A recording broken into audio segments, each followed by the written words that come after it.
my question to you is that my food habits, does that define me? So, suppose if I eat veg or non-veg, does that define me in any way? Be it as a citizen, as a spiritual person, does that define me? See, whatever you do is a product of a choice, and you are the chooser, right? Eating is an action. Behind the action is an actor. The actor is who you are, correct? So why does one make a particular choice? Is the choice being made in awareness, in compassion, or is the choice being made in a general sense of temptation, forgetfulness, ignorance? One has to ask that question. Because we are continuously choosing. Where are our choices coming from? Be it the choice of food, or the choice of something to buy, or the choice of something to watch. You want to watch a particular movie, you want to visit a certain page on social media. All these are choices, no? And no choice is random. At least it must not be random. Behind every choice, there has to be consciousness. What am I doing and why am I doing this? Can I do it in a better way? Where is my choice really coming from? What am I getting by choosing direction A instead of direction B? So that's what you have to be very cautious of. Correct? Now, food habits are important because there can be a lot of violence contained in the process that brings food to your plate. And there can be a lot of violence contained in a lot of other choices as well.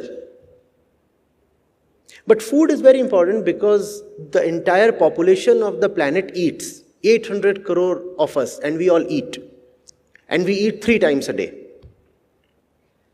And if 800 crore people are exercising ignorance or violence 3 times a day, then of course it's a big problem.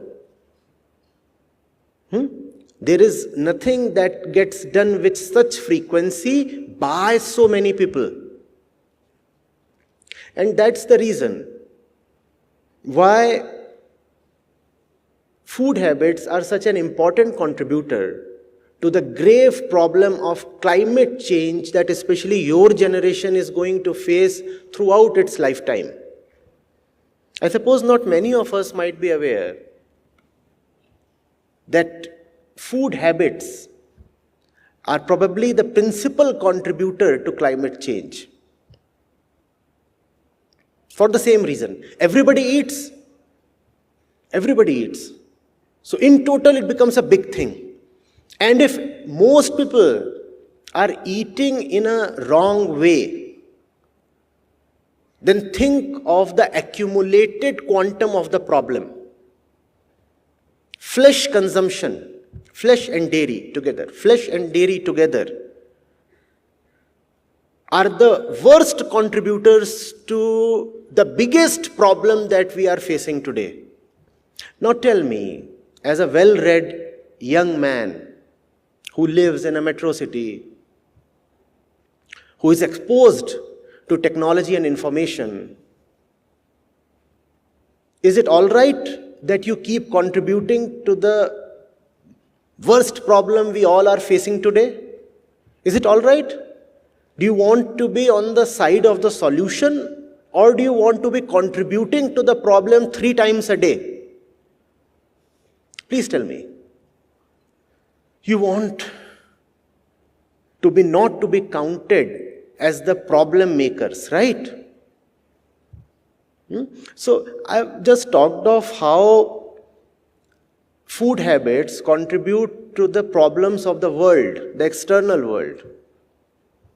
I could continue and talk of how your choice of your food also contributes to what you become internally.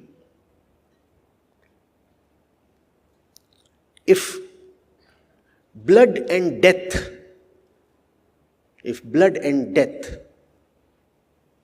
must accompany every morsel that you take in, then obviously it will not leave you in a great inner shape. This daily systemic violence will turn you hard and insensitive from the inside. And when one becomes insensitive, that insensitivity shows up in everything that person does. All your relationships, all your choices. Do you want to live as someone who has lost one's inner delicate tissues? I mean the tissues of the mind. Do you want to leave all tenderness behind?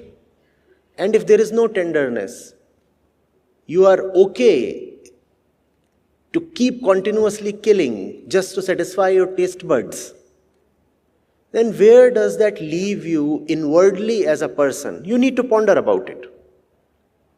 It's a choice that you have to make. And we all talk about being liberal and therefore having choices. Food is an important thing in life. For the body, probably it is the most important thing. See how you are exercising your food choice. There is enough literature available on the net. Please read thoroughly. Yes.